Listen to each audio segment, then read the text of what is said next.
اعوذ باللہ من الشیطان الرجیم بسم اللہ الرحمن الرحیم الحمدللہ رب العالمین الحمدللہ کما ہوا اہلہ الحمدللہ من اول الدنیا الى فنائها ومن الآخرة الى بقائها الصلاة والسلام على اشرف الانبیاء والمرسلین سیدنا و نبینا ابی القاسم محمد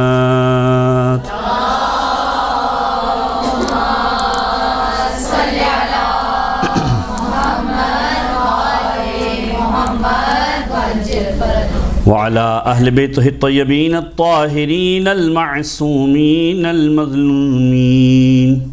دعاء السلام تھی امام زمانہ بسم اللہ الرحمن الرحیم اللہم کن لولیک الحجة ابن الحسن صلواتک علیہ وعلى آبائه في هذه الساعة وفي كل ساعة وليا وحافظا وقائدا وناصرا ودليلا وعينا حتى تسكنه أرضك توعا وتمتعه فيها طويلا صل على محمد وعلى اما بعد فقد قال الله تعالى في القرآن بسم الله الرحمن الرحيم ان عدة الشهور عند الله 12 شهرا في كتاب الله يوم خلق السماوات والأرض منها 4 حرم ذلك الدين القيم صلوات على محمد وعلى محمد صل على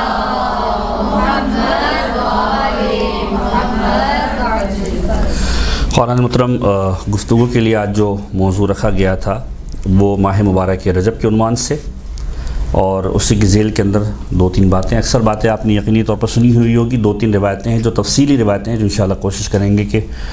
آپ تک پہنچائی جائیں تاکہ ماہ مبارک رجب کے اعمال کے اعتبار سے اور ماہ مبارک رجب کی خصوصیات کے اعتبار سے ہماری معرفت کے اندر کچھ اضافہ ہو سکے۔ قرآن کریم کی جس آیت کو سرنامہ کلام کے طور پر پیش کیا گیا سورہ مبارکہ توبہ قرآن مجید کا 9واں سورہ ہے اور اس کی آیت نمبر 36۔ مہینوں کی جو تعداد ہے اس کے اعتبار سے بعض اوقات ذہن میں آتا ہے کہ یہ مہینوں کی تعداد کب رکھی گئی، کیسے رکھی گئی۔ خود قرآن کریم اس کو ایڈریس کرتا ہے سورہ مبارکہ توبہ کے اندر آیت نمبر 36 کے اندر ان عدت الشہور عند اللہ 12 شہرا کہ مہینوں کی تعداد ان عدت الشہور تعداد مہینوں کی عند اللہ خدا کی بارگاہ میں مہینوں کی تعداد کتنی ہے 12 شہرا 12 ہے اور یہ کب سے ہے فی کتاب اللہ خدا کی کتاب میں اس کو لکھا گیا ہے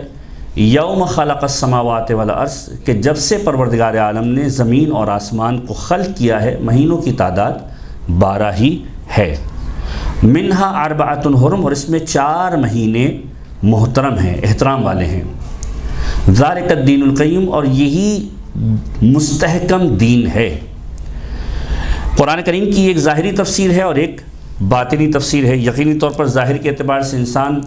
بے شمار مطالب لے سکتا ہے لیکن باطن کے اعتبار سے جو حقیقی بات ہے وہ ائمہ طاہرین کے در سے ملے گی کسی اور مقام سے نہیں ملے گی۔ تو جو ظاہری تفسیر ہے وہ ہماری جس کو کہتے ہیں تشنگی کو دور کرنے کے لیے کافی ہے کہ مہینوں کی تعداد 12 ہے اس میں 4 مہینے محترم ہیں جو ظاہری تفسیر ہے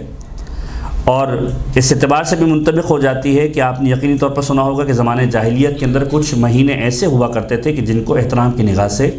دیکھا جاتا تھا، جس کے اندر جنگ و جدال نہیں ہوتا تھا، جس کے اندر فساد نہیں ہوتا تھا، جس کے اندر جنگیں نہیں کی جاتی تھی۔ اگر فرض کیجئے کوئی جنگ ہو رہی ہوتی تھی اور یہ مہینہ داخل ہو جاتا تھا تو ان کو روک کر جنگوں کو روک دیا جاتا تھا کہ اب اس کے ختم ہونے کے بعد جو اس کو دوبارہ کنٹینیو کیا جائے گا یا اس وقت کم سے کم ان تمام چیزوں کو پوسٹپون کر دیا جائے گا۔ وہ 4 مہینے کون سے ہیں؟ اگر اس آیت کی ظاہری تطبیق کے اعتبار سے دیکھا جائے کہ مہینوں کی تعداد 12 ہے، 12 میں سے 4 محترم ہے، وَمِنْهَا أَرْبَعَةٌ حُرُمٌ، 4 ان میں سے ایسے ہیں کہ جن کی حرمت ہے۔ اب وہ 4 کون سے ہیں؟ ان 4 مہینوں کے اندر جو سب سے پہلا مہینہ ہے وہ ہے ماہ مبارک رجب، دوسرا مہینہ ہے ماہ مبارک ذی قعدہ، تیسرا مہینہ ہے ماہ مبارک ذی الحجہ، اور چوتھا مہینہ ہے ماہ مبارک محرم۔ اور اسی چیز کو دلیل بنایا تھا ہمارے 8ویں امام امام علی بن موسیٰ رضا علیہ السلام نے،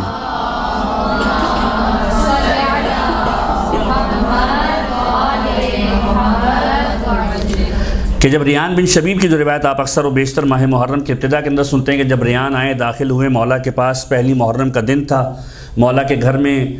آوازیں سنی، گریہ و زاری کی، اور جب مولا کے پاس ملاقات کی ہے تو مولا نے سوال کیا کہ اے ریان کون سا مہینہ ہے؟ کہا مولا محرم کا مہینہ ہے، پہلا دن ہے۔ اس وقت مولا نے بے شمار باتیں کی جو ہمارے ہاں مشہور بھی ہیں، آپ سنتے بھی ہیں، اور حق یہ ہے کہ ماہ محرم سے پہلے بھی ان چیزوں کو ڈسکس کیا جائے کہ ریان اگر رونا چاہتے ہو تو حق ہے کہ حسین ابن علی پر گریہ کیا جائے، اور بے شمار باتیں اس روایت کے اندر موجود تھی۔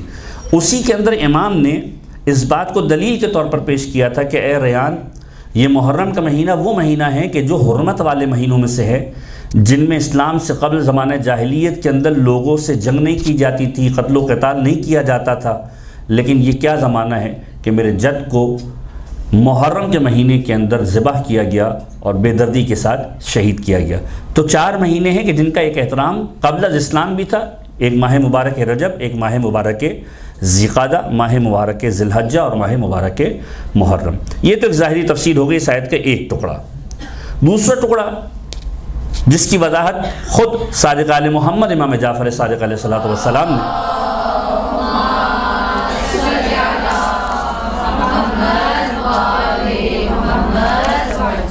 فرمائی کہ جب امام کی خدمت میں کوئی شخص آئے اور ایک مرتبہ آ کر سوال کیا کہ مولا اس آیت سے مراد کیا ہے، اس آیت کا مطلب کیا ہے؟ ظاہری تفسیر اور ایک باطنی تفسیر۔ قرآن کے 70 بواطن ہیں بعض روایت کی بنیاد پر، ایک ایک آیت کی 70 تفاسیر موجود ہے، اور در اہل بیت سے مختلف تفسیریں ہمیں ملی ہیں۔ تو امام نے فرمایا کہ یہ جو مطلب ہے اس کا کہ ان عدت الشہور عند اللہ 12 شہرا، کہ پروردگار عالم کی بارگاہ میں مہینوں کی تعداد 12 ہے۔ 12 سے مراد آیا یہ مہینوں کی تعداد ہے یا مہینوں کے علاوہ پروردگار عالم کچھ بتانا چاہتا ہے؟ یوم خلق السماوات والارض، کہ جب سے پروردگار عالم نے زمین اور آسمان کو خلق کیا ہے، منہا اربعۃ حرم، اس میں 4 محترم ہیں، ذالک الدین القیم، اور یہی مستحکم ترین دین ہے۔ یعنی اگر ایک لمحے کے لیے سوچا جائے اس عنوان سے کہ یہ 12 مہینے مستحکم ترین دین ہے، اس کو کس طریقے سے ہم سمجھنے کی کوشش کریں گے؟ بعض اوقات انسان پریشان ہوتا ہے۔ ایک تعویل یہ کی جا سکتی ہے کہ ان 12 مہینوں کے اندر تمام ائمہ تحریر کی مخصوصیاں ہیں، ولادت ہے، شہادت ہے، اس کے ذریعے سے دین ملتا ہے، ٹھیک ہے، ایک تعبیر یہ کی جا سکتی ہے، لیکن دل و دماغ کو تسلی نہیں ہوتی کہ آیا یہ مراد ہے یا کچھ اور مراد ہے۔ تو امام کے پاس آ کر سوال کیا، امام نے فرمایا کہ اب جو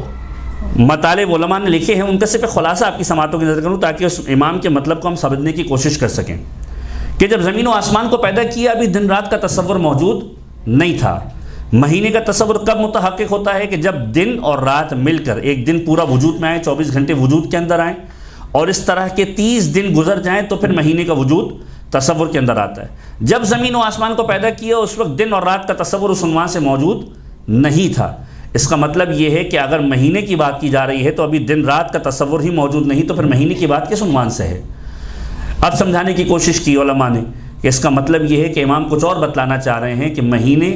اور دن اس کی تعبیر کچھ اور ہے، یہ 12 کچھ اور ہیں۔ اب یہاں پر علماء نے تعبیر کی کہ شہر کا ایک معنی عربی لغت کے اعتبار سے یہ بھی کیا جاتا ہے کہ عالم۔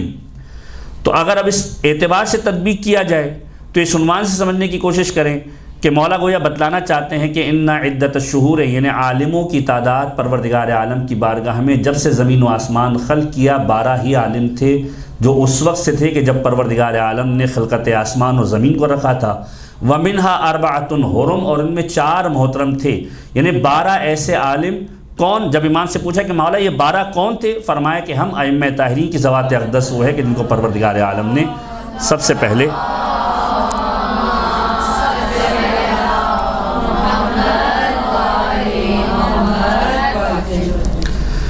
کہ 12 کی تعداد 12 ائمہ کی تعداد ہے، جو ہدایت کا مرکز ہے، وَمِنْهَا أَرْبَعَةٌ ہو، ان میں 4 محترم ہیں۔ اب یہ بھی ایک سوال ہے کہ 12 میں سے 12 اماموں میں سے 4 کس کو محترم قرار دیا گیا؟ اب یہاں پر بات یہ نہیں ہے کہ فلاں محترم نہیں ہے، فلاں محترم ہیں، یہاں پر ایک خاص تعبیر استعمال کی گئی کہ ان 12 میں سے بھی 4 محترم ہیں۔ جب امام سے پوچھا گیا مولا وہ 4 کون ہے؟ کہ وہ 4 وہ ہیں کہ جن کے نام علی کے نام سے شروع ہوتے ہیں، کیونکہ خود خدا کا نام علی ہے، لہٰذا 4 ائمہ کہ جن کے نام علی سے شروع ہوتے ہیں، وَمِنْهَا أَرْبَعَةٌ حُرُمٌ، یہ 4 محترم ہیں ان 12 میں، ان کا خاص ایک احترام ہے، یعنی علی ابن ابی طالب، علی ابن الحسین، علی ابن موسیٰ الرضا، علی ابن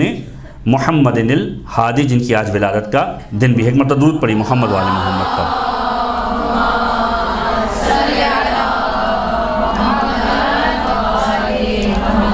پھر جو آیت کا الگ ٹکڑا ہے، اس کو سمجھانے کے لیے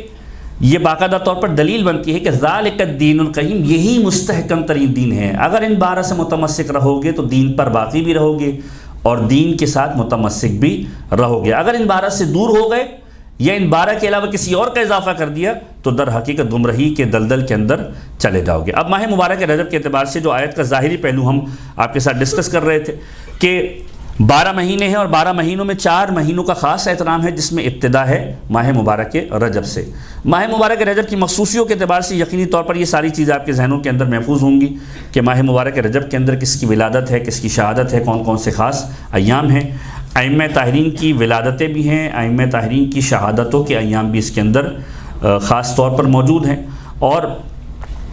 بہت سارے اہم اوکیزنز اس ماہ مبارک کے اندر موجود ہیں۔ خصوصی طور پر امیر کائنات کی ولادت ماہ مبارک رجب کے اندر 13 رجب کا دن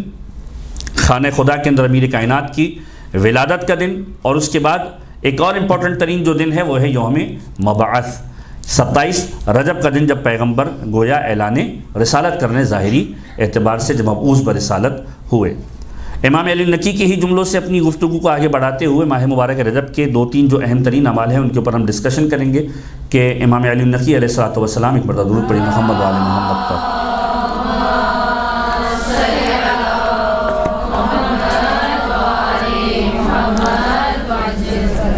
اس مہینے کا ایک اہم ترین عمل ہے ماہ مبارک رجب کے اندر روزہ رکھنا، اور امام سے ہی آ کر سوال کیا گیا اور امام نے پورے سال کے اندر جو اہم ترین روزوں کی فہرست ہے وہ بتلائی۔ 4 روزے ہیں، مشہور و معروف روایت کہ جب امام کے پاس ایک شخص آیا اور امام سے آ کر سوال کیا تو امام نے فرمایا کہ 4 روزے ہیں جو پورے سال کے اندر رکھے جانے چاہیے، اور اسی سے دلائل بنتے ہیں بہت سارے مستحب روزوں کے اعتبار سے۔ امام نے فرمایا کہ پہلا روزہ جو رکھنا چاہیے، جس کی خاص ایک تاکید ہے، وہ ہے 17 ربیع الاول کا روزہ کہ جس دن پیغمبر خدا کی ولادت ہوئی۔ دوسرا روزہ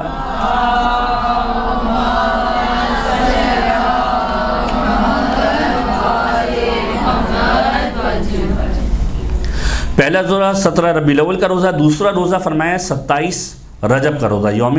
مبعث کا روزہ، تیسرا روزہ 25ویں ذی قعدہ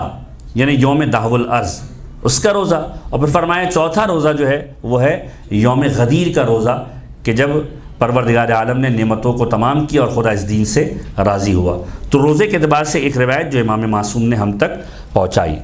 اب اس ماہ مبارک کی اگر ہم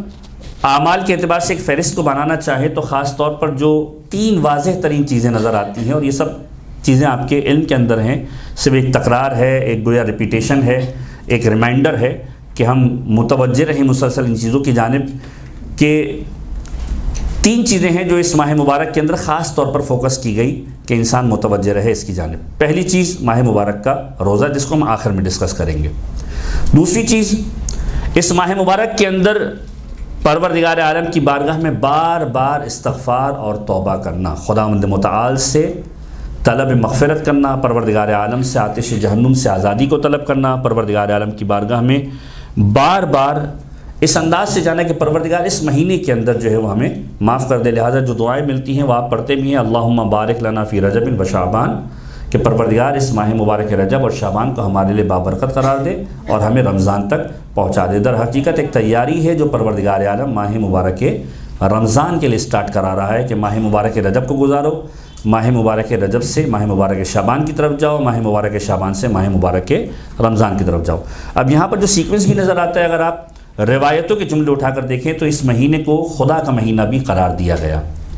اور بعض علماء اس انداز سے تعبیر کرتے ہیں کہ یہ مہینہ امیر کائنات کا مہینہ ہے، چونکہ اس مہینے کے اندر امیر کائنات کی ولادت ہے۔ دونوں ترتیبیں روایتوں کے اعتبار سے نظر آتی ہیں کہ معصوم کا جملہ ہے کہ یہ مہینہ پروردگار عالم کا مہینہ ہے۔ شعبان کے اعتبار سے خاص طور پر روایت کے جملے ہیں کہ پیغمبر فرماتے ہیں یہ میرا مہینہ ہے، اور ماہ مبارک رمضان کے اعتبار سے جملہ ملتا ہے کہ یہ میری امت کا مہینہ ہے یا خود پروردگار عالم کا مہینہ ہے۔ تو تین ترتیبیں اس عنوان سے ملتی ہیں۔ ایک ترتیب یہ ہے کہ رجب خدا کا مہینہ، شعبان پیغمبر خدا کا مہینہ، اور رمضان امت کا مہینہ۔ ایک ترتیب اس عنوان سے ملتی ہے کہ رجب امیر کائنات کا مہینہ، شعبان پیغمبر خدا کا مہینہ، اور رمضان پروردگار کا مہینہ۔ تو تینوں ترتیبوں کو اگر آپ الٹ پلٹ کر بھی اس انداز سے سمجھنے کی کوشش کریں تو ایک خوبصورت تعبیر بنتی ہے جو خطبہ کے لیے بھی استعمال کی جاتی ہے، اور اکثر اس سے استفادہ کرتے ہیں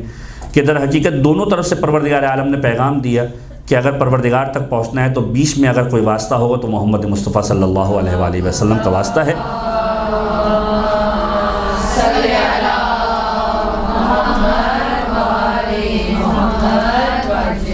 اور اگر پیغمبر کے در تک پہنچنا ہے تو وہ حتماً وہ در ہے کہ جو امیر کائنات کا در ہے، یعنی در حقیقت اگر پیغمبر تک پہنچنا ہے تو علی کے در پر پہنچو، اور جب پیغمبر کے در پہ پہنچو گے تو خدا کے در پر پہنچو گے۔ اگر مہینوں کی ترتیب سے دیکھا جائے، رجب پیغمبر خدا کا مہینہ نہیں بلکہ امیر کائنات کا مہینہ، شعبان پیغمبر خدا کا مہینہ، رمضان خدا کا مہینہ، یعنی ترتیب یہ بنے گی کہ پہلے در علی ابن ابی طالب پر آئے، پھر در علی ابن ابی طالب کے در سے پیغمبر خدا کے در پر جائے، اور پیغمبر خدا کے در سے پروردگار عالم کی بارگاہ میں جائے۔ تو ایک سیکوینس اس عنوان سے روایتوں کے اندر نظر آتا ہے۔ تو پہلی چیز جو اس مہینے کے اندر ہے وہ ماہ مبارک کا روزہ، دوسری چیز استغفار۔ اب استغفار کے اعتبار سے خاص طور پر باقاعدہ طور پر روایتوں کے خاص ٹکڑے موجود ہیں کہ جس کے اندر یہ جملے ملتے ہیں کہ انسان متوجہ رہے اس مہینے کے اندر اور خداوند متعال کی بارگاہ میں بار بار استغفار کرتا رہے۔ اور اس حوالے سے روایتیں باقاعدہ طور پر موجود ہیں کہ معصومین کے جملوں کے اندر ملتے ہیں کہ اگر کوئی شخص پروردگار عالم کی بارگاہ کے اندر، اب یہ روایت معصوم سے وارد ہوئی ہے کہ ماہ مبارک رجب کے مہینے میں صبح و شام 70 مرتبہ، یعنی صبح بھی اور شام کو بھی۔ اب اس وہی بات ہے کہ انسان کوشش کرے جب اس سے موقع ملے، پروردگار عالم نے ہر طرح کی اپرچونٹیز اس کے لیے رکھی ہوئی اس ماہ مبارک کے اندر، کوئی اتنا مشکل کام نہیں ہے، چلتے پھرتے اٹھتے بیٹھتے انسان ان چیزوں کو اپنی عادت کے اندر اس ماہ مبارک کے اندر لا سکتا ہے، اور اس کو پرولونگ کر کے پورے سال تک اپنی ایک عادت بنا سکتا ہے۔ کہ روایت کے جملے کے جو شخص ماہ مبارک رجب کے مہینے میں صبح و شام 70 مرتبہ استغفر اللہ و اتوب الیہ پڑھے اور پروردگار عالم سے مغفرت طلب کرے، اور اگر اس مہینے کے اندر اس سے قضا آ جائے، خداوند متعال کی بارگاہ میں چلا جائے، تو پروردگار اس مہینے کی برکت کی وجہ سے نہ فقط اس سے راضی ہوگا بلکہ آتش جہنم بھی اسے نہ چھوئے گی، پروردگار آتش جہنم کو اس پر حرام قرار دے دے گا۔ اسی طریقے سے رجب کے پورے مہینے کے اندر ایک خاص تسبیح وارد ہوئی ہے جو مفاتیح الجنان کے اندر بھی تحریر ہے کہ استغفر اللہ ذی الجلال والاکرام من جمیع الذنوب والآثام۔ پورے مہینے کے اندر اگر 1000 مرتبہ پڑھ لے، یعنی اگر 30 دن ہیں تو 30 دن کے اعتبار سے اگر روزانہ کی بنیاد پر بھی وہ ترتیب بنا لے 30 مرتبہ ہی پڑھنے کی، تو کم سے کم 900 مرتبہ تو اسی انداز سے ہو جاتا ہے۔ ایک تسبیح بھی اگر پڑھ لے 1000 مرتبہ اگر پورے مہینے کے اندر ایک مرتبہ پڑھ لے تو پروردگار عالم اسے بخشش عطا کرے گا۔ اس طرح کی روایتوں کے جملے موجود ہیں۔ پھر اسی عنوان سے ایک اور جملہ جو روایتوں کے اندر ملتا ہے کہ جو شخص ماہ مبارک کے رجب کے اندر استغفار پڑھتا رہتا ہے، پروردگار عالم اس کے گناہوں کی مغفرت کر دیا کرتا ہے، اور یہ مہینہ ہی مغفرت کا مہینہ ہے۔ اور اس مغفرت کو ایک تعبیر جو پیغمبر نے ایک واقعے کے اندر استعمال کی ہے، کتب تواریخ کے اندر ایک جو ہے وہ واقعہ ملتا ہے، بہار الانوار کے اندر یہ واقعہ موجود ہے کہ ختمی مرتبہ احمد مصطفیٰ محمد مصطفیٰ صلی اللہ علیہ وآلہ وسلم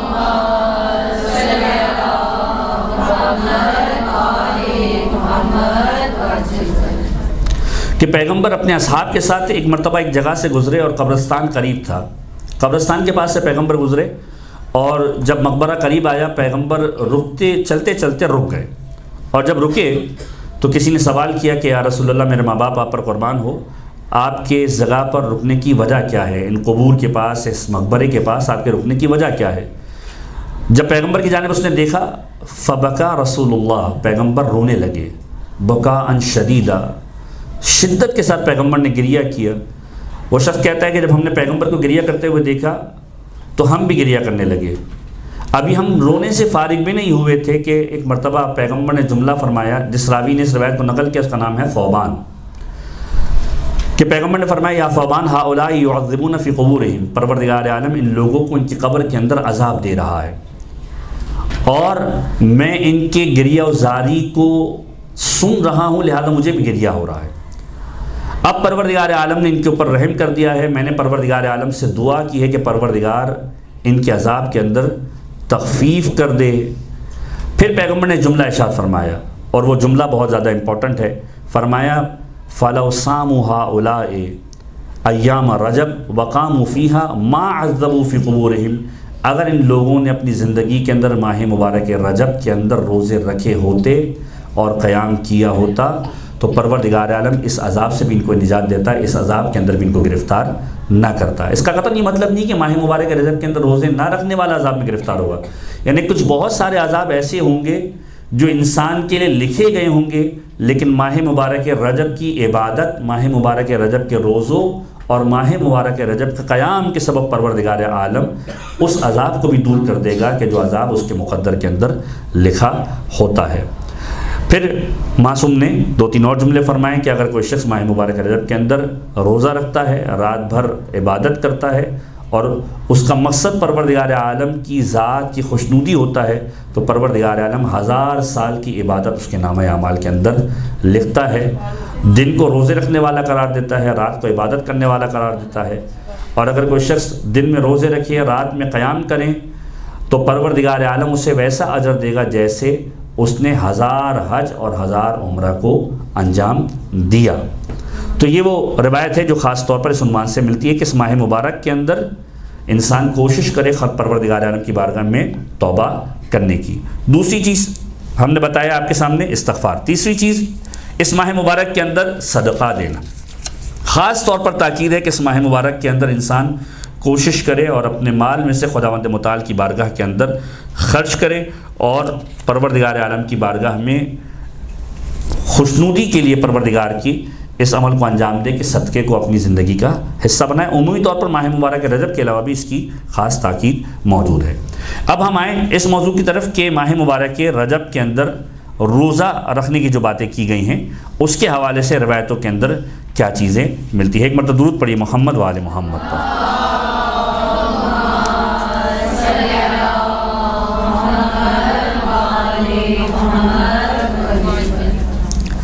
ماہ مبارک رجب کا روزہ جو ہے، ابتدا کے اعتبار سے آپ نے روایتیں سنی ہیں، بہت ساری چیزیں شیئر آپ نے سوشل میڈیا کے اوپر بھی دیکھی ہوں گی، بے شمار روایتیں موجود ہیں اور کتب تواریخ باقاعدہ بھری پڑی ہے۔ ایک پوری کتاب ہے باقاعدہ طور پر شہور ثلاثہ کے اعتبار سے، 3 مہینوں کے اعتبار سے، ماہ مبارک رجب، شعبان اور رمضان، فضائل اشہر ثلاثہ، ایک کتاب موجود ہے، نیٹ کے اوپر بھی موجود ہے، اگرچہ کہ عربی کے اندر ہے۔ اگر اس کو بھی دیکھا جائے تو باقاعدہ طور پر رجب کے اعتبار سے روایتیں موجود ہیں، شعبان کے اعتبار سے روایتیں موجود ہیں، اور پھر ماہ مبارک رمضان کے اعتبار سے بھی روایتیں موجود ہیں۔ ماہ رجب کے اعتبار سے صرف روزہ رکھنا، اتنی تاکید ہے کہ شوق دلایا گیا ہے کہ انسان روزہ رکھے۔ استغفار، طلب مغفرت، آتش جہنم سے آزادی اور روزہ، یہ ان 2 چیزوں پر خاص طور پر تاکید ہے۔ یعنی اگر ہم اس بات کو یوں بھی سمجھنے کی کوشش کریں کہ جو ماہ مبارک رجب کی دعا ہے جو آپ اکثر پڑھتے ہیں، ترجمہ بھی آپ کے سامنے واضح ہے، پورا ایک پیغام ہے، اور در حقیقت انسان کو متوجہ کیا گیا ہے کہ انسان خدا سے مانگتا ہے، کس انداز سے مانگتا ہے، پروردگار کتنا دیتا ہے، انسان خدا کو کتنا دے رہا ہوتا ہے۔ وہ بے نیاز ذات ہے، لیکن اس کے باوجود انسان جو خدا کی بارگاہ میں پیش کر رہا ہوتا ہے وہ پروردگار عالم کی عطا کے مقابلے کے اندر صفر ہے، یعنی وہ چیز ایسی ہے ہی نہیں کہ جس کے بدلے میں اسے کچھ مل سکتا ہو۔ یہ پروردگار عالم کی عطا ہے کہ پروردگار عالم نے اسے اتنا عطا کیا۔ یعنی جو دعاؤں کے جملے ہیں، یا من ارجوہ لکل خیر وآمنوا سخطہ عند کل شر، مشہور دعا ہے، آپ لوگ پڑھتے ہیں کہ اے وہ پروردگار کہ جو ہماری امید ہے ہر بھلائی کے اندر، وآمنوا سخطہ عند کل شر، ہر پریشانی کے اندر اگر ہم امان چاہتے ہیں تو کس کے پاس جاتے ہیں؟ خدا کے پاس جاتے ہیں۔ اب یہاں پر جو جملہ ہے وہ بہت امپورٹنٹ ترین جملہ ہے کہ یا من یعطی الکثیر بالقلیل، اے پروردگار جو کثیر عطا کرتا ہے قلیل کے بدلے میں، یعنی ہم جو دے رہے ہیں اس کی کوئی حیثیت ہے ہی نہیں، اس کی کوئی اوقات ہے ہی نہیں، نہ وہ عمل کے اعتبار سے مکمل ہے، محکم ہے، نہ وہ خلوص کے اعتبار سے محکم ہے، مکمل ہے، نہ وہ کرائٹیریا کے اعتبار سے جو خدا چاہتا ہے اس کے اعتبار سے مکمل ہے۔ یا من یعطی الکثیر بالقلیل، ہم تو پروردگار کی حمد و ثنا کر رہے ہیں، پروردگار تو وہ ہے جو کثیر عطا کرتا ہے، کس کے بدلے میں؟ قلیل کے بدلے میں۔ یعنی انسان اس بات کو سوچے کہ اگر خداوند متعال نے یہ پیمانہ رکھا ہوتا ہے کہ جتنا دو گے اس کے اعتبار سے ہی ملے گا، تو انسان کہاں پر جا کر اسٹینڈ کر رہا ہوتا، نہ یہ نعمتیں ہوتی، نہ یہ آسائشیں ہوتی۔ در حقیقت چونکہ بے نیاز ذات ہے، اسے ضرورت نہیں، وہ کہتا ہے کہ تم تھوڑا بھی دو گے میں تمہیں دوں گا۔ اور معصومین کی روایت کے اندر جو ہم پڑھتے ہیں دعا افتتاح کے اندر یا مختلف دعاؤں کے اندر جو جملے ہیں جن کا خلاصہ یہ کہ پروردگار ہم تجھ سے تیرے قلیل کا سوال کرتے ہیں، تیرا قلیل ہمارے لیے کثیر کے برابر ہے۔ تو اے میرے پروردگار تو وہ ہے جو ہمیں کثیر عطا کرتا ہے قلیل کے بدلے میں، ہمارا عمل اس قابل نہیں ہے۔ چوتھے امام کی دعا ہے اللہم انی اسألک ما لا استحقہ، اے میرے پروردگار میں تجھ سے وہ سوال کرتا ہوں جس کا میں استحقاق نہیں رکھتا، میں قابل ہی نہیں کہ مجھے یہ چیز عطا کیا جائے، اس کے باوجود میں تجھ سے سوال کرتا ہوں۔ تو پروردگار وہ ہے جو قلیل کے بدلے میں کثیر دے رہا ہے۔ ایک بہت ہی خوبصورت واقعہ، پیغمبر خدا کی بارگاہ میں ایک شخص آیا اور ایک مرتبہ آ کر سوال کیا اس عنوان سے کہ بعض اوقات ہمارے یہاں جو تصور موجود ہے، اور بہرحال چاہے وہ کوئی بھی کمیونٹی ہو، ایک تصور ہمارے یہاں شارٹ کٹ کا تصور ہر جگہ پر ہے۔ ہم چاہتے ہیں کہ چھوٹے سے چھوٹے وقت کے اندر زیادہ سے زیادہ فائدہ ہو جائے۔ جو عبادتوں کا ہمارا ایک محور ہے، عبادتوں کا ایک تصور جس کو امام معصوم نے بھی ایڈریس کیا ہے کہ بہت سارے لوگ ایسی عبادتیں کرتے ہیں جو تاجروں والی عبادت ہے۔ تو ہم میں سے اکثر ایسے ہیں جو تاجروں والی عبادت کرنے والے ہیں، یعنی جب تک پروردگار عالم کی بارگاہ سے ہمیں کنفرمیشن نہ ملے کہ کچھ ملنے والا ہے، اس وقت تک شاید ہم خدا کی بارگاہ میں جاتے بھی نہیں ہیں۔ اور بہت کم لوگ ایسے ہوتے ہیں جو کما حق خداوند متعال کی بارگاہ میں انداز سے جائیں۔ یہ جو روش ہے یہ فقط اولیاء خدا یا ائمہ طاہرین کے اندر ہی نظر آتی ہے کہ مولا کائنات کہتے ہیں میں نے اس لیے عبادت کی کہ میں نے خدا کو لائق عبادت جانا، ورنہ اکثر ایسے ہیں جو جہنم کے خوف سے عبادت کرنے والے ہیں ہم جیسے، یا جنت کی لالچ کے اندر یا کسی ثواب کی خاطر جو ہے وہ عبادت کرنے والے ہیں، اور یہ بالکل عین فطرت ہے۔ اس لیے معصوم نے اس کو ایڈریس کیا۔ اگر واقعاً اتنا امپورٹنٹ ہوتا کہ انسان ان ساری چیزوں سے بالا تر ہو کر عبادت کرے تو امام کہتے کہ نہیں، وہ ساری کی ساری عبادتیں ضائع ہیں، نہ کرو، اسی طرح عبادت کرنی جیسے خدا کو لائق عبادت جان کر عبادت کرنی۔ امام نے کہا کہ 3 طرح کے طبقے ہیں، ہر ایک اپنی اپنی کیپیسٹی کے اندر عبادت کو انجام دیتا ہے۔ تو پیغمبر خدا کی بارگاہ میں ایک شخص آیا اور ایک مرتبہ پیغمبر خدا کے پاس آ کر سوال کرنے لگا کہ یا رسول اللہ مجھے کوئی ایسا وظیفہ بتائیے، گویا شارٹ کٹ۔ اچھا، شارٹ کٹ، اس بات کو بھی ذہن میں رکھنا چاہیے کہ شارٹ کٹ جو ہے وہ واجبات کے اندر کہیں پر بھی آپ کو کوئی شارٹ کٹ نہیں ملے گا، مستحبات کے اندر بے شمار شارٹ کٹ جو ہے وہ آپ کو ملیں گے۔ در حقیقت ماہ مبارک رجب کی یہ جو عبادتیں ہیں یہ کسی شارٹ کٹ سے تو کم نہیں ہیں، یہ بونس سے تو کم نہیں ہے کہ انسان ایک چھوٹی سی عبادت کرے اور اس کے بدلے میں پروردگار عالم بے شمار اسے عطا کرے۔ تو پیغمبر کی بارگاہ میں آیا اور پیغمبر سے آ کر سوال کرتا ہے کہ یا رسول اللہ آپ مجھے کوئی ایسا وظیفہ بتائیے کہ میں جو ہے خدا کی بارگاہ کے اندر جو ہے وہ بہت کم بھیجوں اور خدا مجھے بے شمار عطا کرے۔ اب اگر واجبات کی بات ہوتی یا مستحبات کی بات ہوتی تو بہت ساری بات ہو سکتی تھی۔ اب یہ شخص آیا سیریس نوٹ کے اوپر پیغمبر سے سوال کر رہا ہے سیریسلی کہ یا رسول اللہ کوئی ایسا وظیفہ، یعنی کتنا آسان ہو جاتا ہے کہ چھوٹی سی چھوٹی بات کہہ دیتے ہیں پیغمبر اور رہتی قیامت تک یہ معاملہ ختم ہو جاتا ہے کہ کچھ چھوٹا سا بھیج دو خدا کی بارگاہ میں اور پروردگار عالم تمہیں زیادہ دے دے گا۔ کیا یا رسول اللہ کوئی ایک ایسا عمل بتا دیجئے کہ میں خدا کی بارگاہ میں کم بھیجوں اور خدا مجھے زیادہ بھیجے۔ پیغمبر نے اس کے سامنے ایک دوسرا جملہ کہا اور واقعی خوبصورت جملہ کہا، فرمایا کہ اگر تم خدا کے دیے ہوئے قلیل رزق پر راضی ہو جاؤ گے خدا تمہارے قلیل عمل پر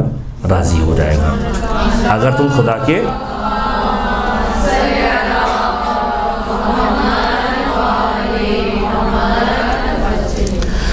کے دیے ہوئے قلیل رزق پہ راضی ہو جاؤ خدا تمہارے قلیل عمل پہ راضی ہو جائے گا، لہذا پھر جو تمہیں دے گا وہ تمہیں بہت زیادہ لگے گا۔ لیکن یہ انسان کی فطرت ہے کہ یہ رزق جو اسے ملتا ہے، انسان کی چاہت، انسان کی خواہش اسے بار بار اس بات کی جانب متوجہ کرتی ہے کہ نہیں مجھے کچھ اور چاہیے اور زیادہ چاہیے، اکتفا نہیں کرتا، قناعت نہیں کرتا۔ کہ جب تم خود اپنے رزق کے معاملے میں قناعت نہیں کرتے تو پھر خداوند متعال سے بھی اس بات کی ایکسپیکٹیشن نہ کرو کہ وہ قلیل سے عمل پہ تمہارے راضی ہو جائے گا۔ اس کے باوجود پروردگار عالم قلیل عمل کے بدلے میں کثیر عنایت کرتا ہے۔ تو دعا کا یہ خود جملہ جو ہے بڑا لطیف جملہ ہے کہ ہم خدا کی بارگاہ میں کیا بھیج رہے ہیں اور خداوند متعال ہمیں کیا دے رہا ہے۔ اور اس کے بعد کا جو جملہ ہے وہ اس سے زیادہ امپورٹنٹ اس عنوان سے ہے کہ اس میں جو معصومین نے کور کیا ہے جن چیزوں کو، یہ بھی سمجھنے کی ضرورت ہے کہ یا من یعطی من سأل یا من یعطی من لم یسأل ہو ومن لم یعرف ہو، خدا کی خدائی کو بتایا ہے کہ پروردگار عالم ہے کیا۔ یا من یعطی من سأل، اے پروردگار تو اسے عطا کرتا ہے جو تجھ سے سوال کرتا ہے۔ یا من یعطی من لم یسأل ہو ومن لم یعرف ہو، پروردگار تو اسے بھی عطا کرتا ہے جو تجھے نہ مانگتا ہے تجھ سے نہ تجھے پہچانتا ہے۔ یعنی وہ پروردگار جو اس پوری کائنات کو چلا رہا ہے، جو خدا کی وحدانیت کا اقرار نہیں کرتا، جو خدا کو نہیں مانتا، جو خدا کے سامنے دست سوال بلند نہیں کرتا، پروردگار تو وہ ہے جو اس کو بھی عطا کر رہا ہے جو تجھے نہیں جانتا۔ پھر تو ہم تو تیرے جاننے والے ہیں، ہم تو تجھ سے مانگ رہے ہیں، پروردگار ہم تیری بارگاہ میں مانگنے کے لیے آئے ہیں۔ اور پھر ہم سوال کرتے ہیں کہ پروردگار دنیا اور آخرت کی خیر ہمیں عطا فرما اور ہم سے دنیا کے شر کو دور فرما، اور اے میرے پروردگار تو عطا کرتا ہے، اپنے فضل سے مجھے جو عطا کر رہا ہے اس میں اضافہ فرما۔ اور پھر معصوم نے جو خاص طریقہ بتایا کہ انسان اپنی جو ہے وہ داڑھی پر ہاتھ رکھے اور انگلیوں کو گھمائے اور پھر اس انداز سے کہے کہ اے میرے پروردگار تیری بارگاہ میں اس انداز سے مانگ رہا ہوں کہ یا ذا الجلال والاکرام یا ذا النعماء والجود یا ذا المن والطول حرم شیبتی علی النار، کہ اس مہینے کے اندر جو توبہ کے بارے میں ہم نے کہا کہ اس مہینے کا خاص مقصد کیا ہے کہ اپنے آپ کو پروردگار عالم کی بارگاہ میں اس انداز سے لے کر جاؤ کہ آتش جہنم کو اپنے آپ پر حرام کرواؤ۔ تو اس دعا کا بھی یہ خاص مقصد ہے، حرم شیبتی علی النار، کہ پروردگار میرے اس جسم کو آتش جہنم کے اوپر حرام قرار دے کہ آتش جہنم جو ہے وہ میرے سفید بالوں کو نہ جلائے۔ تو صاحب احسان ہے، تو احسان کرنے والا ہے، پروردگار اس ماہ مبارک کے اندر مجھ پر احسان فرما۔ تو اگر دیکھا جائے تو ان تمام چیزوں کے ذریعے سے خاص مقصد تک پہنچانے کی کوشش کی ہے، انسان اپنے آپ کو آتش جہنم سے بچائے، انسان اپنے آپ کو پروردگار عالم کی بارگاہ میں ان خوش نصیب لوگوں میں لکھوائے کہ جن کو پروردگار عالم نے معاف کیا۔ اب جو تیسری بات جس کے اوپر ہم فوکس کر رہے تھے کہ ماہ مبارک رجب کے اندر روزہ رکھنے کے اعتبار سے، امام علی بن موسیٰ رضا علیہ الصلوۃ والسلام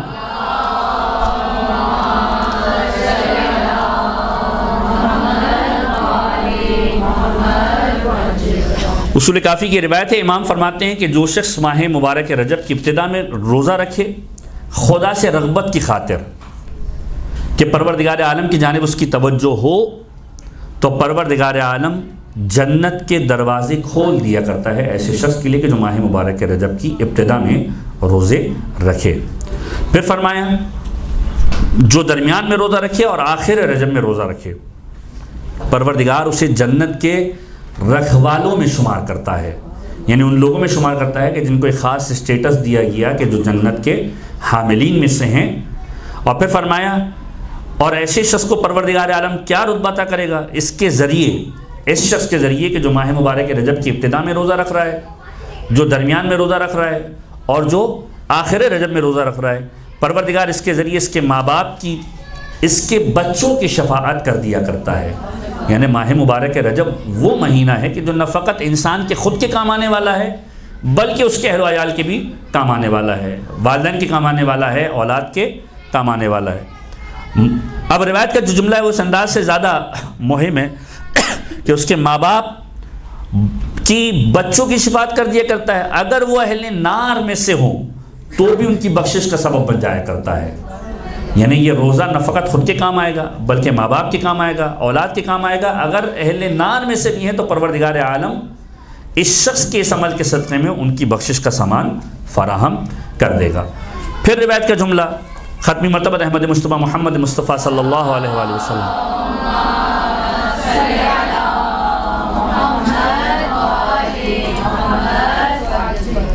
فرماتے جو شخص ماہ مبارک رجب میں روزہ رکھے، اب ابتدا کی بات نہیں ہے، انتہا کی بات نہیں ہے، درمیان کی بات نہیں ہے، ماہ مبارک رجب میں روزہ رکھے ایمان کے ساتھ، پروردگار عالم کے اوپر ایمان رکھتے ہوئے، اس یقین کامل کے ساتھ کہ پروردگار عالم کی خوشنودی کا یہ سبب ہے، اپنا احتساب کرتے ہوئے کہ میں پہلے کیا کر رہا تھا اب کیا کر رہا ہوں، محاسبہ کر اپنی ذات کا، تو پروردگار عالم قرار دیتا ہے اس کے اور جہنم کے درمیان ایک خندق کو قرار دیتا ہے، خندق بناتا ہے، اور ہر خندق زمین اور آسمان کے برابر ہوتی ہے۔ بعض روایتیں ہیں کہ اس میں پروردگار عالم 70 خندقوں کو بناتا ہے اور ہر خندق زمین اور آسمان کے برابر ہوتی ہے کہ یہ شخص جہنم کی جانب نہیں جانے والا، پروردگار عالم نے اس کی بچاؤ کا اہتمام فرمایا ہے۔ اب اس کے بعد ایک روایت کے جو خاص طور پر امام محمد باقر علیہ السلام سے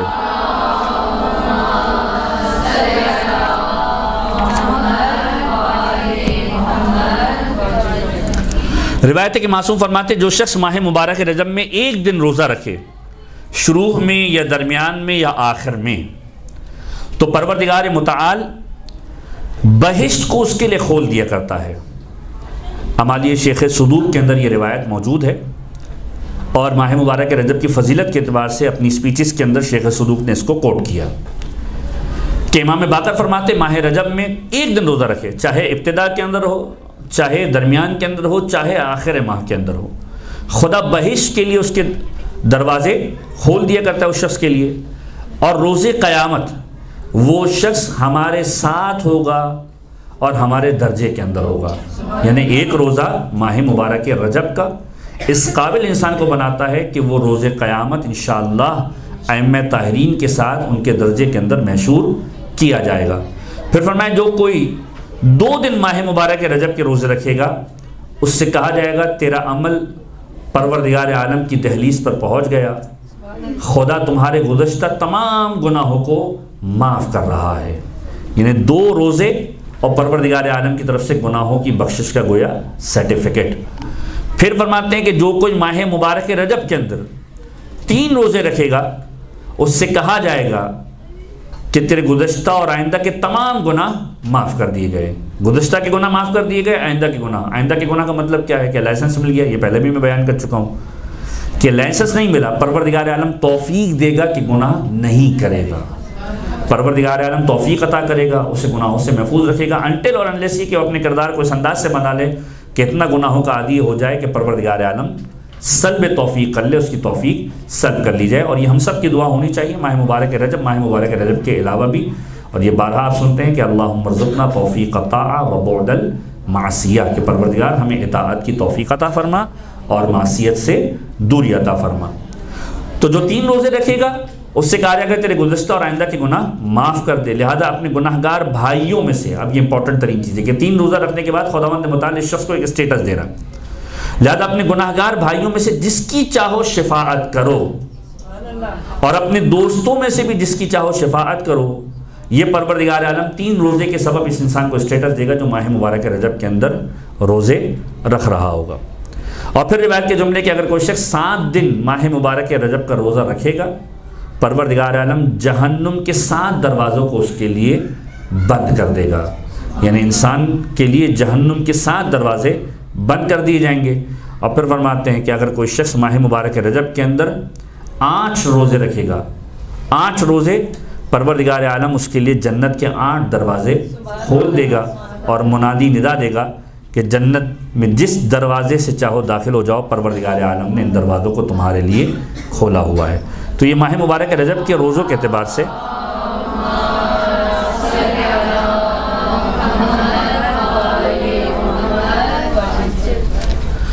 خاص تاکید جو وارد ہوئی ہے ان میں سے ایک یہ روایت۔ اب ایک اور روایت جو خاص طور پر وارد ہوئی ہے ماہ مبارک رجب کے اعتبار سے اور ختمی مرتبہ احمد مجتبی محمد مصطفیٰ صلی اللہ علیہ وآلہ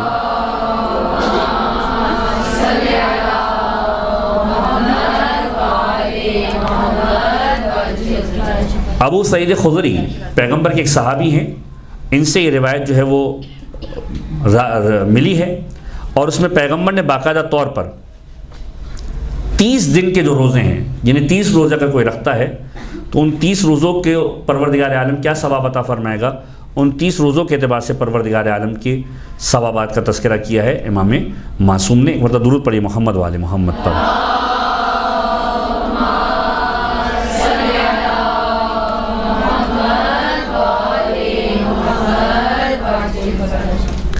کہ ابو سعید خدری یہ بیان فرماتے ہیں کہ پیغمبر خدا کی خدمت میں موجود تھا اور پیغمبر ماہ مبارک رجب کے اعتبار سے ارشاد فرما رہے تھے، اور پیغمبر نے اس انداز سے تذکرہ کیا اس ماہ مبارک کا کہ اس مہینے کی جانب متوجہ ہو یہ اللہ تعالیٰ کی رحمت کا مہینہ ہے اور پروردگار عالم اس میں رحمتوں کی موسلا دھار بارش کرتا ہے، اور اسلام کی آمد کے بعد اس کی تعظیم میں مزید اضافہ ہوا ہے، جیسے کہ ہم نے عرض کیا جو پیغمبر کی اس روایت سے پہلے جس آیت کا ہم نے تذکرہ کیا تھا سورہ مبارکہ توبہ کی، کہ یہ مبارک مہینوں میں سے تھا، ان مہینوں میں سے تھا کہ جن کو پروردگار عالم نے خاص طور پر احترام دیا ہے۔ پیغمبر نے فرمایا کہ اس مبارک مہینے کے اندر اسلام کے بعد اس کی عظمت کے اندر اور اضافہ ہوا ہے، اور اس کے بعد پھر پیغمبر نے اور بہت ساری اس کی تفاصیل کو بیان کرنا شروع کیا۔ اس انداز سے بھی پیغمبر کا جملہ ملتا ہے کہ یہ وہ مہینہ ہے کہ جن مہینوں کے اندر پروردگار عالم رحمتوں کا نزول اس انداز سے کرتا ہے کہ منانی ندا دیتا ہے کہ کون ہے جو مدد کرنے کے لیے آئے۔ اسی طرح کی ایک روایت ماہ مبارک کے شعبان کے اعتبار سے بھی ملتی ہے کہ کون ہے جو مدد کرنے کے لیے آئے، اور جب کسی نے پوچھا کہ پیغمبر مدد کس طرح ہو سکتی ہے، کہ اس مہینے کے اندر روزہ رکھو اور ہماری مدد فرماؤ۔ تو ایک خاص روایت جو اس حوالے سے لکھی گئی ہے ابو سعید خدری کے اعتبار سے، اور اس روایت سے پہلے امیر کائنات کی ایک روایت کا تذکرہ کر دیا جائے تاکہ اس کے بعد پھر ہم باقاعدہ اس روایت کے اوپر آئیں اور اس میں جس حد تک ہم بیان کر سکیں اس کو بیان کریں، کہ امیر کائنات نے بھی ماہ مبارک رجب کے اعتبار سے روزوں کے اعتبار سے خاص طور پر ایک تاکید فرمائی، کہ فرمایا کہ جو ماہ مبارک رجب میں اول عشرے میں یا درمیانی عشرے میں یا آخری عشرے میں روزہ رکھے۔ ابھی تک ایک ایک روزے کی بات ہو رہی تھی، ابتدا میں، درمیان میں، آخر میں، کا پہلے عشرے کے اندر، درمیانی عشرے کے اندر، آخری عشرے کے اندر اگر کوئی روزہ رکھے پروردگار عالم اس کے گناہوں کو معاف کر دیا کرتا ہے، اور اگر کوئی پہلے عشرے میں 3 روزے رکھے، درمیانی عشرے میں 3 روزے رکھے یا آخری عشرے میں، یا 3 روزے رکھے کسی بھی ایک عشرے کے اندر، پروردگار اس کے گزشتہ اور آئندہ گناہوں کو معاف کر دیا کرتا ہے، جس طرح کہ پہلے ہم نے بیان فرمایا۔ اس کے بعد فرمایا جو کوئی ماہ رجب کی ایک شب خدا کی عبادت کرتے ہوئے گزارے، یعنی کہ ایڈیشن ہے اس روایت کے اندر، اس لیے اس کو ہم نے آپ کے سامنے بیان کیا کہ اگر کوئی ایک شب خداوند متعال کی عبادت کے لیے گزارے، بے شمار شبیں آئیں گی جس میں آپ کو عبادت کا موقع ملے گا، مثلا 13 رجب کی رات ہے، عبادت کرنے کا موقع مل جائے گا، اسی طریقے سے 27 رجب کی شب ہے، عبادت کرنے کا موقع مل جائے گا۔ تو فرمایا خدا اسے دوزخ سے آزادی عنایت فرمائے گا، یعنی وہ مہینہ ہے کہ جس کے اندر شب بیداری خداوند متعال کی بارگاہ کے اندر عبادت کے لیے یہ بھی دوزخ سے نجات کا باعث ہے۔ فرمایا اگر کوئی ایک شب خدا کی عبادت کرے خدا اسے دوزخ سے آزادی دے گا، اور 70,000 گناہ گاروں کے لیے اس کی شفاعت کو پروردگار عالم قبول کرے گا۔ یعنی ابھی تک 3 روزوں کے بعد خداوند متعال میں اسٹیٹس دے رہا تھا کہ اپنے اہل و عیال کو، اپنے بچوں کو آتش جہنم سے نجات دلاؤ، اپنے دوستوں کو آتش جہنم سے نجات دلاؤ۔ فرمایا 70,000 گناہ گاروں کی شفاعت کے لیے ایک شخص کام آئے گا کہ جو ایک شب ماہ مبارک رجب کے اندر جاگ کر عبادت کو انجام دے رہا ہوگا۔ پھر فرمایا کہ جو اس راہ خدا میں اس مہینے کے اندر صدقہ دے گا، خدا روز قیامت اسے ایسے ثواب سے سرفراز فرمائے گا جو نہ کسی نے دیکھا ہوگا نہ کسی نے درک کیا ہوگا، یعنی ایسا ثواب کہ جس کو لوگ درک نہیں کر سکتے، پروردگار عالم ویسا ثواب اسے عطا کرنے والا ہے۔ تو یہ وہ روایت ہے کہ جس کو خاص طور پر تذکرہ کیا ہے اس عنوان سے کہ ماہ مبارک رجب کے اندر پروردگار عالم کی بارگاہ میں اگر انسان عبادت گزار بنے، روزہ رکھے، تو پروردگار عالم کے انداز سے اسے عطا فرماتا ہے۔ ایک مرتبہ درود پڑھ دیجیے محمد و آل محمد پر۔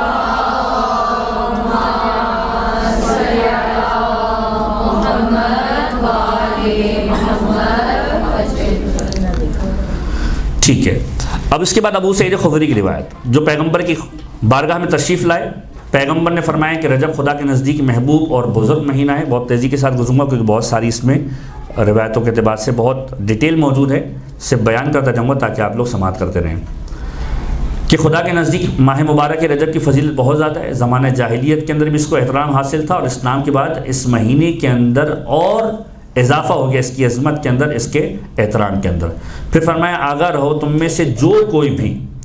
پروردگار عالم کی خوشنودی کی خاطر اس ماہ مبارک رجب کے اندر روزہ رکھے گا تو وہ خدا کی خوشنودی کا حقدار ہوگا، اور روز قیامت اس کا یہ روزہ خدا کے غصے کو ٹھنڈا کرنے کا سبب ہوگا۔ یعنی انسان کا کوئی ایک ایسا عمل کہ جس کے سبب وہ پروردگار عالم کی سزا کا استحقاق رکھتا ہوگا،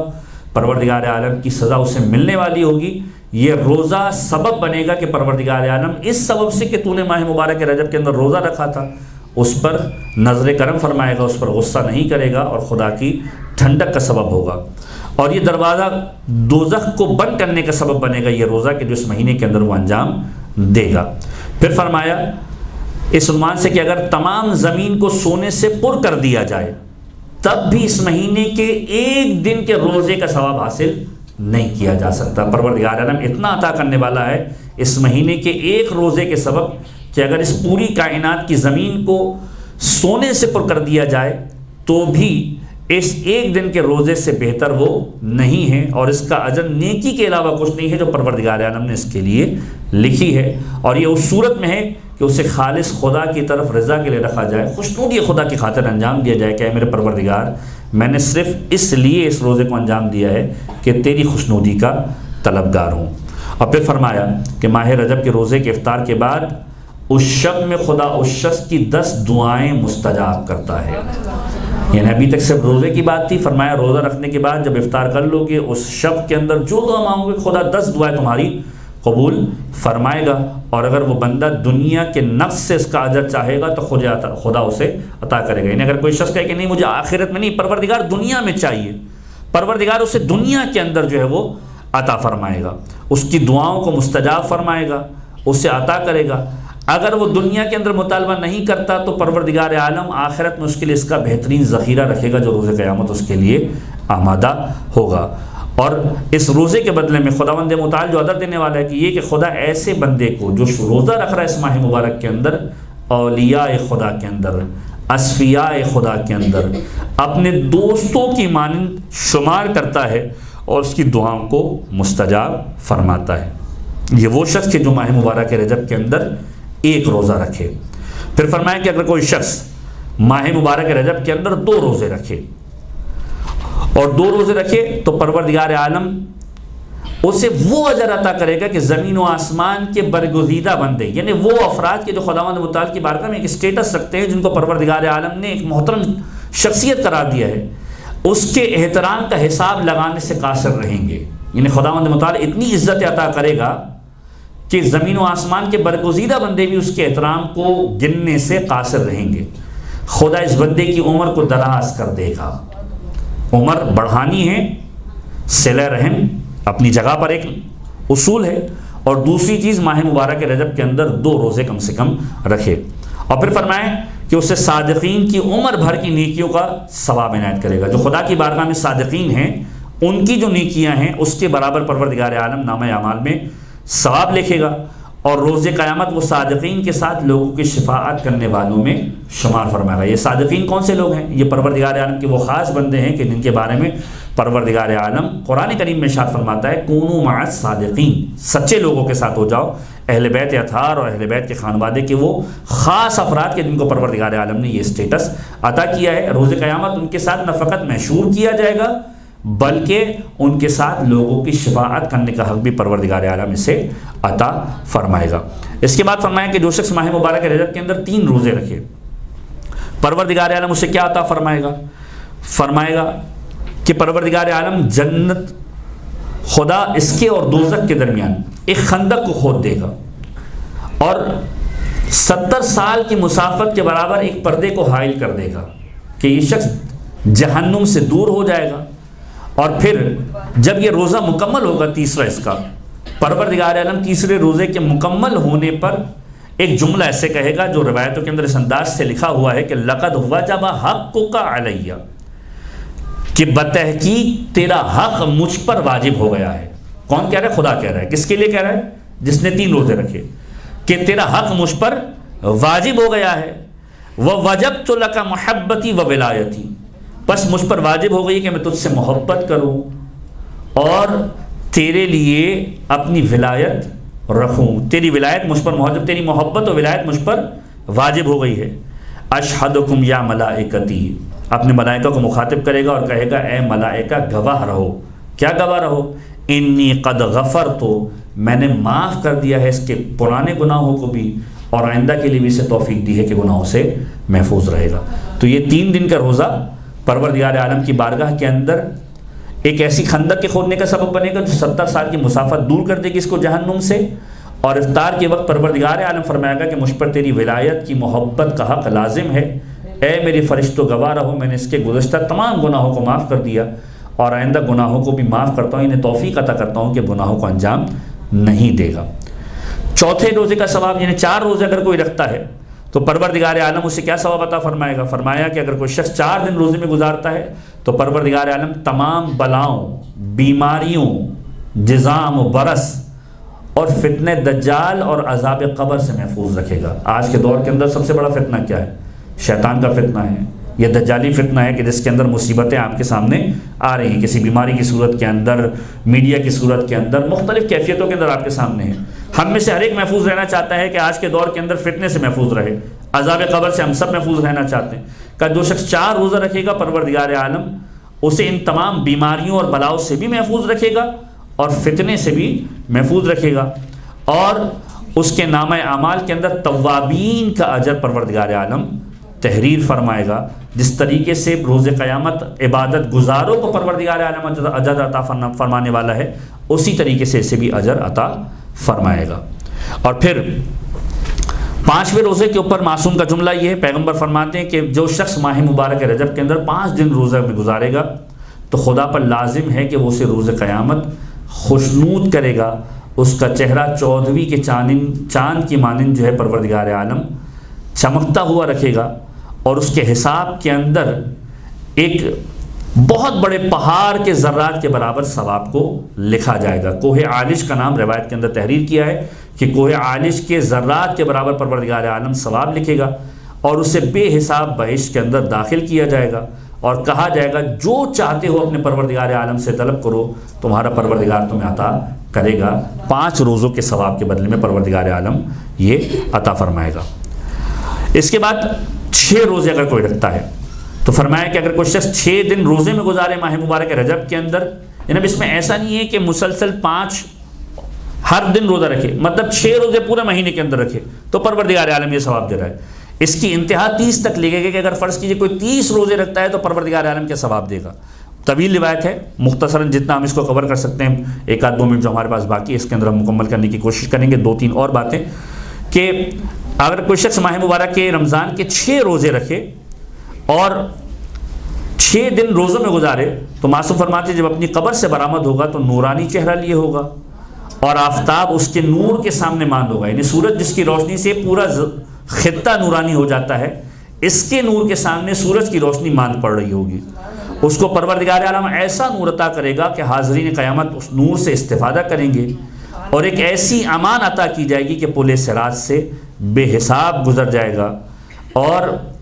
اس کی نافرمانیوں کو پروردگار عالم معاف فرمائے گا۔ یہ ماہ مبارک رجب کے اعتبار سے ائمہ تاہین کی روایتوں کے جملے ملتے ہیں جو آپ کی سماعتوں میں نظر کیے گئے۔ پروردگار عالم کی بارگاہ میں دعا ہے کہ پروردگار ہم سب کو ماہ مبارک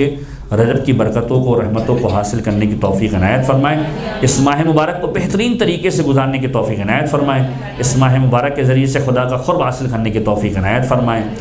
خداوند متعال کی رضا کی خاطر اپنے اعمال کو انجام دینے کی توفیق عنایت فرمائے، اور پروردگار عالم اگر اس ماہ مبارک کے اندر ہم کو اس دنیا سے اٹھا لے تو پروردگار عالم یہ جو عبادتیں کی ہیں ان کو ذخیرہ آخرت قرار فرمائے۔ پروردگار عالم ہم سب کو اہل بیت اطہار کے بہترین ماننے والے اور اطاعت گزاروں میں شمار فرمائے۔ پروردگار عالم ہم سب کو امام زمانہ کے حامی اور ناصروں میں شمار فرمائے۔